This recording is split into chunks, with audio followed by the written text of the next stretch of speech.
மாதம்பட்டி ரங்கராஜ் இதெல்லாம் பண்ணியிருக்காரா அப்படின்னு சொல்லி நம்மளே ஷாக் ஆகுற அளவுக்கு தான் அவரோட செகண்ட் ஒய்ஃப் ஜாய் கிறிசல்டா நிறைய அதிர்ச்சியான தகவல்களை வெளியிட்டு இருக்காங்க.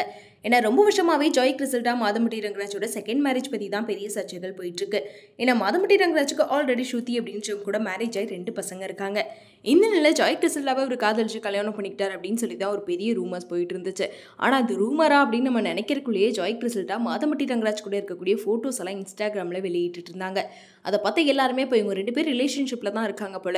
ஆனால் அப்படி பார்த்தாலுமே மாதம்பட்டி ரங்கராஜோட முதல் மனைவி அட்வொகேட் அப்படின்றனால டைவர்ஸ் பண்ணாமல் எப்படி இவங்க கூட சேர்ந்துருக்காங்க அப்படின்னு சொல்லியுமே பல கேள்விகளை எழுப்பிட்டு இருந்தாங்க. ஆனால் மாதம்பட்டி சைட்லேருந்து எந்த ஒரு விளக்கமும் அது கொடுக்கல.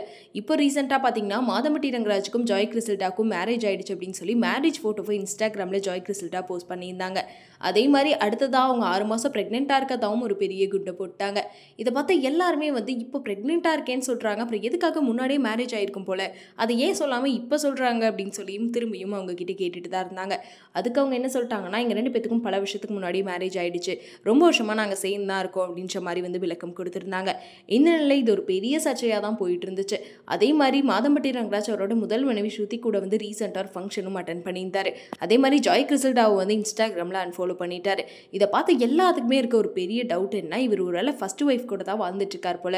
அதனால ஜாய் கிறிசல்டா இப்படி மேரேஜ் பண்ணி பிரெக்னெண்டா இருக்க காரணத்தினால அவரை விற்றக்கூடாது அப்படின்றக்காக தான் இப்படி மக்கள் மத்தியில் எல்லாத்தையும் தெரியப்படுத்துறாங்க அப்படின்னு பல பேர் நெட்டிசன்கள் சொல்லிட்டு இருந்தாங்க. ஸோ இப்படி ஒரு பெரிய பிரச்சனை போயிட்டு இருந்த நேரத்தில் ஜாய் கிறிசல்டா இப்போ ரீசெண்டாக போலீஸில் மாதம்பட்டி மேலே கம்ப்ளைண்ட் கொடுத்துருக்காங்க. அது மட்டும் இல்லாமல் பல அதிர்ச்சியான தகவல்களையும் செய்தியாளர்கள் கிட்ட சொல்லியிருக்காங்க. இவங்க 2 பேத்துக்கு கோவிலில் தான் மேரேஜ் ஆச்சா. அதுக்கப்புறமா 2 பேரும் தனியாக அப்பார்ட்மெண்ட் எடுத்து ஸ்டே பண்ணியிருக்காங்க.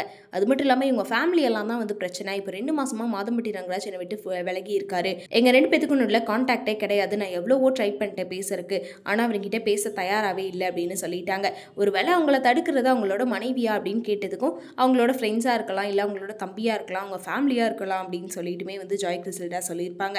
அதே மாதிரி மாதம்பட்டி ரங்கராஜ் ஜாய் கிறிசல்டாவை 2 தடவை அடித்து தாக்கியிருக்காராம். அது மட்டும் இல்லாமல் எல்லார் முன்னாடியுமே என்ன தாக்குனார் அப்படின்னு சொல்லியிருக்காங்க. எதுக்காகனா ஜாய் கிறிசல்டா அவங்க கூட வாழ சொல்றதுக்காக மாதம்பட்டி ரங்கராஜ் கிட்ட கேட்டப்பெல்லாம் அவர் 2 டைமே இவங்களை அடிச்சு தான் தாக்கியிருக்காராம். அதே மாதிரி வயிற்றுல இருக்க குழந்தைய கலைக்க சொன்னார் அப்படின்னு சொல்லி ஒரு பெரிய அதிர்ச்சியான ஒரு புகாரையும் அவர் மேலே வச்சிருக்காங்க. ஸோ இதுக்கு மாதம்பட்டி ரங்கராஜ் தரப்புலேருந்து என்ன விளக்கம் கொடுக்க போறாங்க அப்படின்றத வெயிட் பண்ணி பார்க்கலாம்.